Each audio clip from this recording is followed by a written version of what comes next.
Well, a lot of people ask how similar or how different is my ocean cruise experience compared to the possibility of taking a river cruise. Ah, river cruise. Boy, there is a big difference. And there's some similarities as well. I think we should talk about it. Let's do it. All right.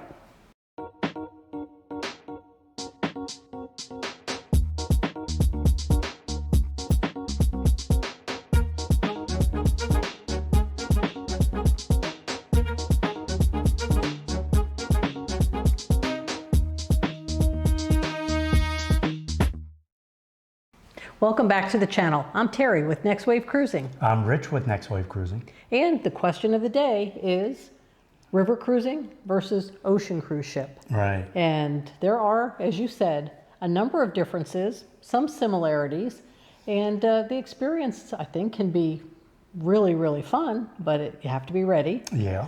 And I think maybe we should give some context to why the river cruise ship, and we're going to show one in a few moments, is designed the way that it is, why it's the size and the shape it is. There's a really particular reason, especially when so much of river cruising happens in Europe or in other, kind of long, narrow rivers, areas that have long, narrow rivers. And the locks. We have to get through the locks, so therefore the ships have to be a certain size and a certain height to be able to get through those locks and under the bridges. Well, that's right. So compared to what maybe a lot of us are used to with ocean cruising, where the ships are huge and everything that comes out in the news is about the next mega size ship, the river cruises are not trying to be that. They're not trying to look like that. They're going to show you probably long and somewhat narrow ships. You have to get ready that there's a little bit less room in general. And then all the different kinds of rooms have, kind of just a limitation on how much room there is for every function in a river cruise ship compared to a mega ship. When you think of all of the river boats that are out there in Europe, are usually going to be less than 200 passengers. Most of those are going to be less than 150 passengers. So you don't need these grand dining rooms that you have like on a regular ocean cruise ship. So everything is going to be proportioned a little bit smaller on these. You'll see the rooms are a little tighter. The dining is a little tighter. But there's only 125 people on board, so you get to know everybody. The bar area, it's very very different than having 4 bars in different parts of the cruise ship. Right. So rather than 17 decks, what we're going to show you is essentially 4 decks. Right. We're going to go on the AMAKristina for our ship tour today. One of AmaWaterways' beautiful new ships that is cruising right now on the Rhone River in France. And they very aptly, when you think about Europe and culture, have named the decks. Instead of 1, 2, 3, and 4, they gave them names. So there's the piano deck, which is the lower deck. And then there is the cello deck. That's the one that we were on. And then the violin deck. And then above the sun deck. But it doesn't feel like 4 really long, kind of common hallway types of decks, although essentially it's 4.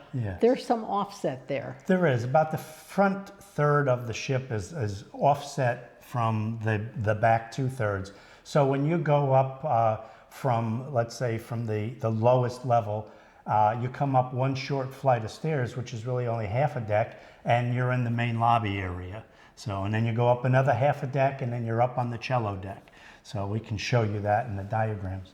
Absolutely. So, I mean, that's something that gives it kind of a nice, kind of the feeling of it is a little more cozy and intimate. You don't feel like you have to walk a mile to get to the elevator or to your room or off to the common area that you're trying to get to. When they put the call out that it's time to head off the ship for an excursion, it's only a few steps away to get to the front door. It really isn't so bad. It is. And so there's a lot to really enjoy about those ships, but you're right, they're also not 17 decks high because with water level and bridges, there's a limitation to how tall these ships can be. And sometimes they have to take the sun deck and collapse it. Yeah, they'll have, the bridge is up on the sun deck, and that obviously sits higher than every place else. And if they have to go through a lower bridge, or if the water level's up, what they'll do is they'll get out of the bridge, they'll lower that bridge down so that everything is going to very neatly fit underneath that, tuck under that bridge. And you're talking about the bridge where the captain is commanding and steering the ship, they're not lowering the bridge that you're going by. There's two kinds of bridges. Right. Here. Now we're talking about where the captain sits, and he has to go someplace else to navigate the riverboat, because that whole cabin that he's normally in is brought down below. That's right. Now, as we go on this public space tour today of the AMAKristina that we prepared for everybody, we can say that if you get on most of the other ships on the AmaWaterways line, and in some cases in other cruise ship lines, you're going to see some basic commonality of this design. Now, AmaWaterways has a double wide ship on part of the Danube that we can talk about another day, but that's the exception to the rule. Because of the locks, because of the bridges and the water levels, you're going to see a lot of long ships with about 4 decks, and some common placement of elements, and it works really well. It does. I mean, there's and only each ship so put many. Its own flair to it. There is, yeah. There's only so many places that they can put all the rooms and the dining and the lounge area, but they still can, make it their own by how they've decorated it or what they've done with it. But the basic placements are pretty much going to be the same. Well, let's see if that's how it turns out. So let's invite everybody to join us as we head up the gangway and enter the AMAKristina. Yeah, let's take a look. Here we go. And one of the things we see here is that this ship is docked right at the edge of town. It is. So you're not in a big cruise terminal, it's not a big port area. Right. You have the advantage on the river cruise of coming and going from the ship multiple times a day, walking right off, and in many cases being right at the hub of wherever your destination is. And that's one of the fun things about being on the river. It is. They have the traffic over on the street, and you can walk right over to the boat. And also, it's much more relaxed than getting on and off of a big cruise ship. You still have to have your card to get on and off, so that they know who's here and who's not. But other than that, you don't have to go through all the X-ray machines and the metal detectors and things like that. And a lot of times, if you find a bottle of wine in town and you want to bring it back, they don't have a problem with that. So certainly, people are buying snacks in the markets and all kinds of treats, and it's easy to carry them back on and off, walking into town, coming back on the ship, and like as soon as you walk onto the boat, you'll see the reception area right there in front of you. Well, here it is, right? Yeah. And it's a beautiful area. It's very welcoming. You can approach it from both sides. It's sort of sitting there right in the center of that main foyer. And really, there is the glass door that lets you come in from the port or the starboard side, depending on how you're docked. And so the lobby area is just there to serve you right in the middle. Right. And what I like looking at this one is I see the umbrellas right by the door. If it's raining, there are umbrellas you can borrow, and they're pretty well outfitted right at the main desk. One thing I did want to say, that as we're standing here in the lobby, if you look over, you can see there is another riverboat that is docked right next to us. A lot of times with riverboats, there's only maybe one dock to the land. So if you have two riverboats, they may have to, gang up to one another. And for those people to get off of their boat and onto land, they have to actually walk through your ship. So it's really kind of fun to watch that. You'll see that up again when we're up on the top deck.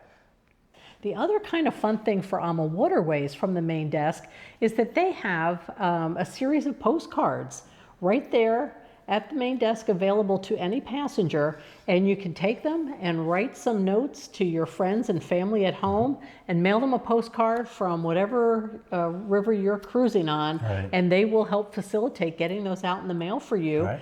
But they've printed up some beautiful cards that highlight the ships, the destinations, and what a fun way to keep in touch and to let someone else share a little bit of your journey with you as you send them a fun postcard, right, that you picked up at the front desk Sure. there. Yep. But as we come in and now we take a right-hand turn, the next thing I see is the gift shop. Right.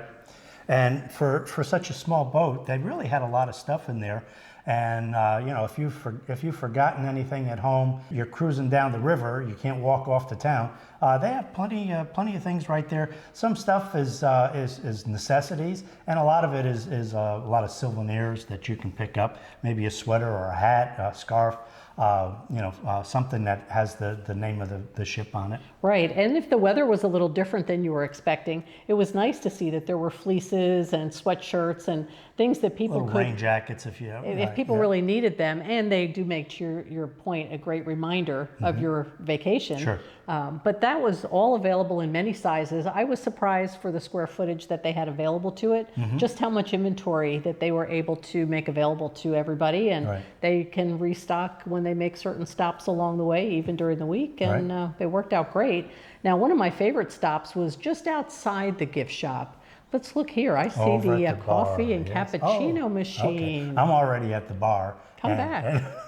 There's coffee. Now, that's not just plain coffee. No, it's not. What was your favorite? I usually have the macchiatos, and it's nice because you just go there. They have cups that are sitting there that are warmed on a warm tray, and you put your coffee cup on there. You press a button as to what you want, and there you go. They usually have some, maybe some cookies or something to go along with that. And that's open 24 hours a day. And you just go over there, push a button, and enjoy.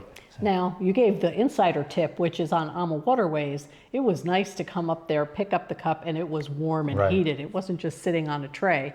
That was great. The other thing that I enjoyed is that it also had an assortment of teas and a hot water spigot. So I could do the same thing, push one button and make a custom cup of hot tea and take that with me into the lounge. Right, yep. And the lounge is right there adjoining. And here we go into the lounge with all kinds of seating. Yeah, that was really nice because usually when you get around happy hour time, they have the entertainment, which is usually just one person all week. But they find these people that are so talented that they can do pretty much any kind of music that you want, and they even tell a few jokes here and there. And so you have the entertainment, you have everybody gathers there because they have a really nice bar that can make you just about anything that you'd like.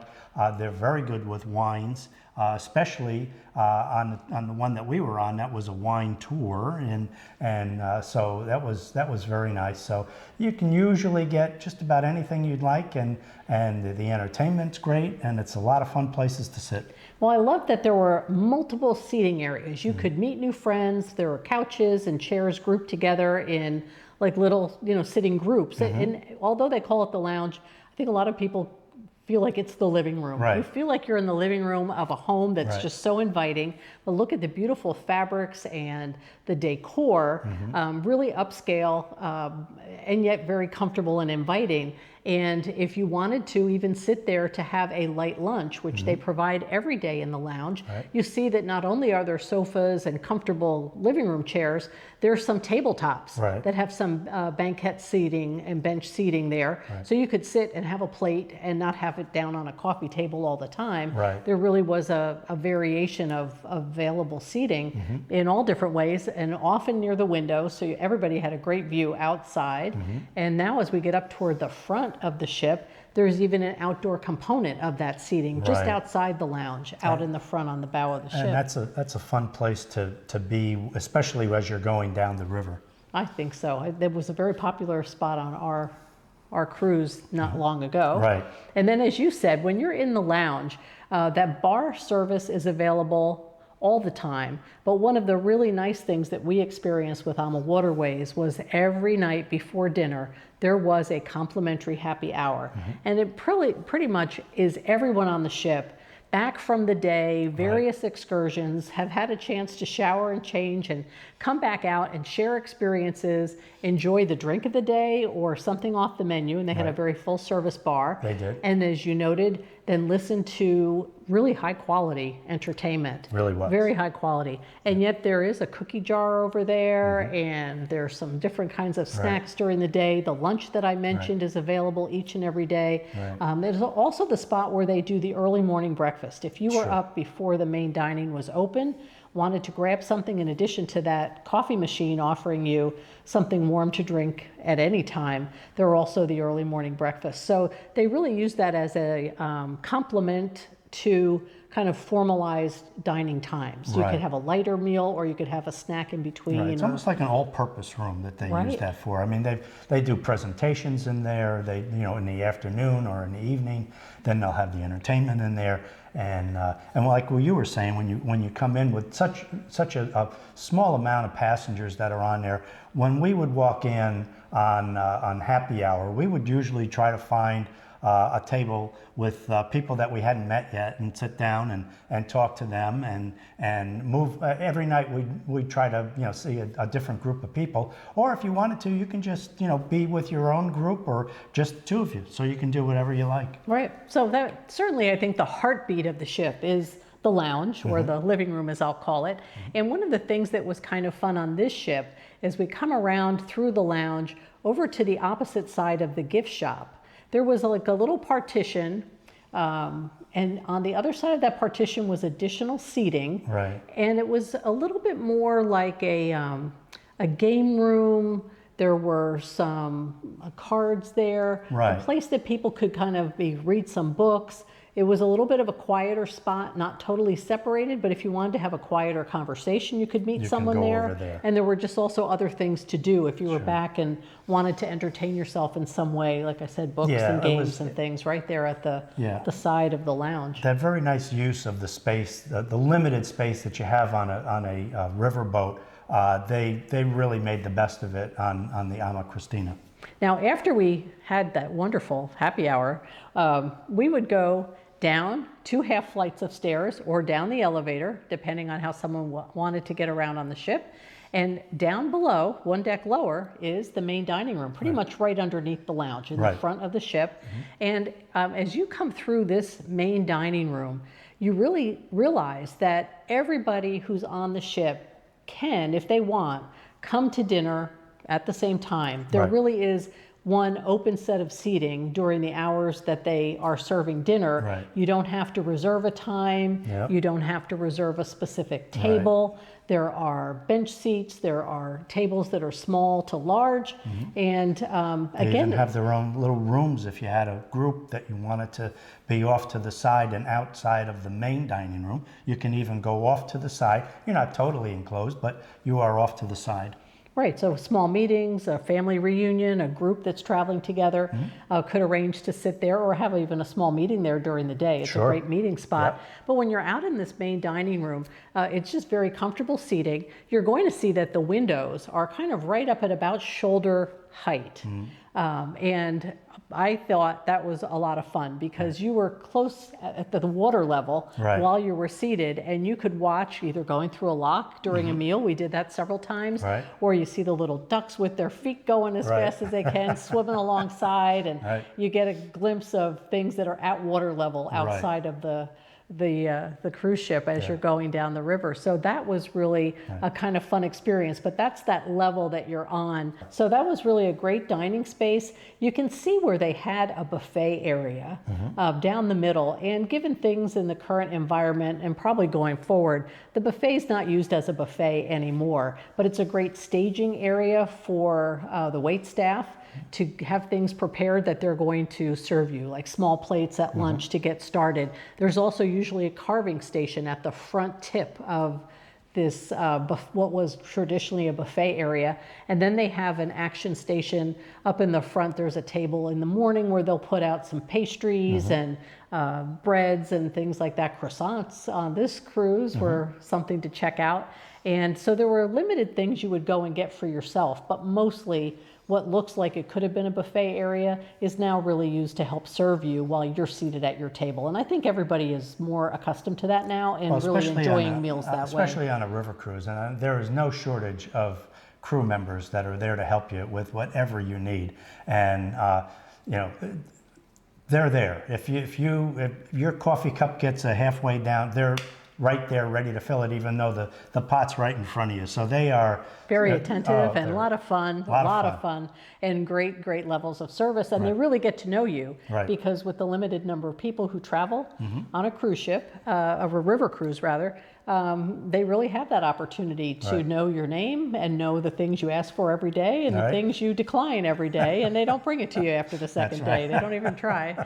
They'll bring you what you want and meet your dietary needs and all that good stuff. So they were great. So we were in that main dining room traditionally for a breakfast. You could come back and have lunch there, as well as upstairs a light lunch in the lounge, and you could be there for dinner. But now we'll take a peek upstairs, because one of the unique features on the AmaWaterways ship is up on the higher level. You could go on the violin deck to the back at the aft of the ship, and it's a glass enclosed area, and they have turned that into what they call the chef's table. So let's take a look at that. That's a great extra dining and high-end dining space. Another nice idea that they incorporated into this, where a lot of times on a riverboat you don't have the opportunity to have a separate area for a chef's table, and they came up with this, and I think it's a great use of the space. I like the glassed-in area for the kitchen. They are truly preparing your meal there, not down in the galley for the main dining room and just shuttling it upstairs. They're preparing it for you. They're serving you. It's a more intimate atmosphere. It's a great space for a very elegant specialty dining experience. I see that there's another coffee machine back there, and that's available really all the time. 24 hours a day. You can, come out of your room, go over there, get a coffee, and just watch the river go by from that beautiful glassed-in area. It is nice. The other thing that is a great space for, and we can help you with this, if you're booking a group on AmaWaterways and you have the need to have meeting time for your group during the day, perhaps when you're not out on an excursion or on a day that you're back on the ship early enough, that is really great meeting space. And they can bring in some AV equipment so people can be heard. You can be as formal or informal as you need with presentations. But because that chef's table is being used in the evening, it is a multi-purpose space, and we can help you if you have a group need to book on AmaWaterways and know that you have some great meeting spaces for your group, and it gives you the privacy and the opportunity to get some things done or to spend some quality time together and not miss out on everything else that the itinerary has to offer. So I really loved that space. They did a great job with that. That was really nice. And when we went to the chef's table, what a fantastic meal. Wasn't that nice? As good as dinner was in the main dining room, which really is, I think it is more like a specialty dining on a river cruise. The chef's table, again, was a notch above. That's right. So I think the comparisons there are that you're not only eating at one table, you're not limited because of the space so much. You have multiple places you can sit and eat for all your meals. And you can meet different people, so and you don't have to wait to have a reservation. So there's some things that they can handle because of the size of their passenger count. Much more flexible than an ocean cruise. But you don't give up on variety. You don't give up on the elevation of the food to a specialty food level. And they have that opportunity, and they take advantage of it to get off of the ship in local markets and bring back on local ingredients. So the cuisine that they're offering you is often with ingredients that are sourced locally, brought on board fresh. The ships that we're on, the AmaWaterways ships, don't have freezers in the galley. Of course, there's refrigeration, etc. But the concept would be they're not going to bring on and cold pack, freeze your they don't have to protein. stock up for a week. Right? Yeah. So they're going to have things that are definitely fresh. And you can see that in the effort that they make to bring you very special cuisine based on the destination that you're traveling through. It's different in Germany than it is in France. And they kind of really play to that, which is a really nice elevation of the experience when you're on a river cruise. Right. So that's really fun. Now, you do tend to maybe eat too much because of all of what we've just described. Well, when you're on a cruise, you always eat too much. And probably drink a little too much based on those very attentive guys and gals at the bar. Right. So they do have on the lower level a fitness area. They do. And you can see here that it is on the lower level because the windows almost look like transom windows. Right. They are up on the water line. So they are kind of the swan. They're not called the swan deck, but that's what it's like because those windows are really out there where you see the ducks and the it's really the wildlife outside. It can really be interesting when you're on the treadmill and you're going in one direction, and of course the river is going in the same direction, and you have to get your bearings on that a little. It's like, what's going on here? So it's kind of fun to, it's fun after you get used to it. Yeah. Right, but you can see it's not a huge gym. It's not going to be the size of the gym that's on a fitness area that's on an ocean cruise, but essential equipment is there and weights and towels, waters, everything to make your experience efficient. And there are a few people, but not everybody, that finds their way to the fitness area during the course of the week. Right. So it is there. So It's there. don't forget, it's there. Right. Now across the hall, you can also get pampered in other ways. There's a hair salon. Right. And so they had folks getting their hair styled or a haircut if needed be. And that's a convenience that maybe you don't expect to find on a river cruise itinerary, but they're really trying to bring you the various aspects that would just make your vacation enjoyable if you need to get something done and make an appointment and get that done. And then also next door to that, they have a massage room. So look at this nice opportunity to relax and unwind and have a nice massage. And one thing about the fitness center is that they even had a personal trainer on board. Yes. So yes. I mean, really, that's amazing for a boat this size that they actually would go to that length to make sure that everybody has what they need.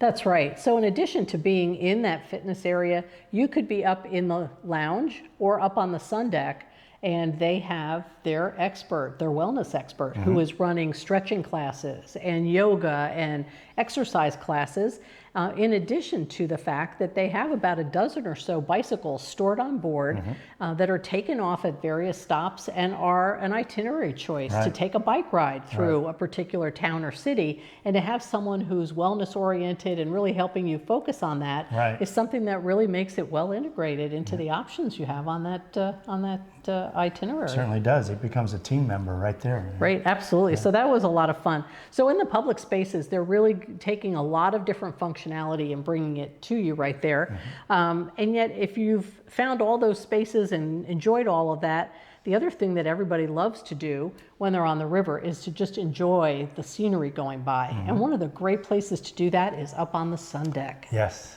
Yep. That's a nice place to hang out. It's beautiful. They have great seating in the front, in the back, in the center. You can. They even have a really nice heated pool on the top deck.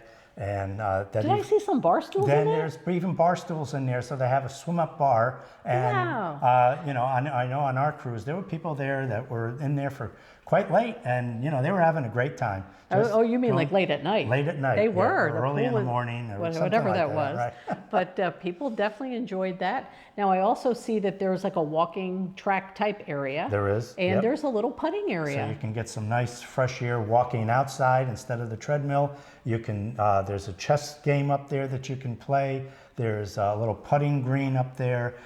So there's lots of stuff that you can do to keep you busy if the scenery wasn't enough to keep you going. That's right. And so there are some of those sun chairs, both under shade and literally out in the sun. People are up there reading books and chatting and watching the scenery go by. And then there's also more lounge-oriented seating up toward the front, where again, couches and chairs and groupings to get together and sit and look at what's going on. And sometimes somebody's giving a talk up there, or we went out one evening and got a little extra time where the ship was moving out to look at one of the bridges that was so beautifully lit up at night, and Right. they were serving a little bit of a champagne toast, and music was playing, and it just added to the ambiance in the evening to have that seating outside up on the sun deck Yep. that could be part of the events that they offered during the course of the cruise. Well, it's certainly, by the time you're done with a river cruise, you have made a whole bunch of new friends and had explored so many places that would be so difficult to see on a regular cruise ship, as they just pull right up to the city and you can enjoy yourself. Right. So I think there are going to be some more things in this series of episodes coming from our river cruise experience, and we'll be able to show some destination video, and we'll be able to really share what we experienced while we were on a river cruise in Provence, in the center and south of France. Right. But the other thing we didn't show today that's really important, and you might be thinking about it, is where am I going to be staying? What about my stateroom? What about the cabins? So you don't want to leave until you look at the video in the upper right-hand corner. You can take our stateroom tour, and we had a twin balcony stateroom. We'll show you all about it, and then soon we'll also be posting additional video showing all of the other stateroom categories that are available on the beautiful AMAKristina. So don't miss out. Check out that video in the upper right.